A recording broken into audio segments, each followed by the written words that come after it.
நம்முடைய அரசு விவசாயிகளுக்கும் வேளாண் பெருங்குடி மக்களுக்கும் என்றைக்கும் துணை நிற்கின்ற அரசாக நம்முடைய முதலமைச்சரும் அரசும் தொடர்ந்து செயல்பட்டுக் கொண்டிருக்கிறது.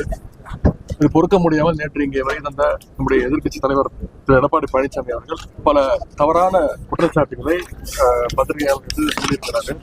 குறிப்பாக இந்த நெல் கொள்முதல் நிலையங்களுடைய செயல்பாடுகள் பற்றி முழுக்க முழுக்க உண்மைக்கு புறம்பான தகவல்களை அவர் இங்கே உங்களிடத்தில் சொல்லியிருக்கின்றார்.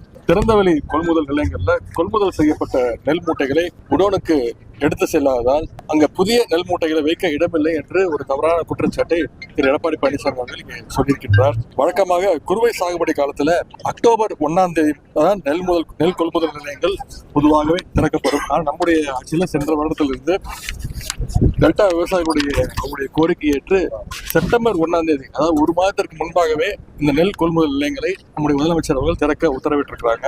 அதன்படி சென்ற செப்டம்பர் 1ஆம் தேதியிலிருந்து நேற்று வரை, அதாவது 50 நாட்கள்ல மட்டும் கிட்டத்தட்ட 1825 நெல் கொள்முதல் நிலையங்கள் திறக்கப்பட்டுள்ளன. அதே போல் நம்முடைய அரசு எடுத்த முயற்சியால் வரலாற்றிலே இல்லாத அளவிற்கு குறுவை சாகுபடி காலத்துல கிட்டத்தட்ட 50 நாட்கள்ல சுமார் 10 லட்சம் மெட்ரிக் டன் அளவுக்கு நெல் கொள்முதல் செய்யப்பட்டுள்ளது.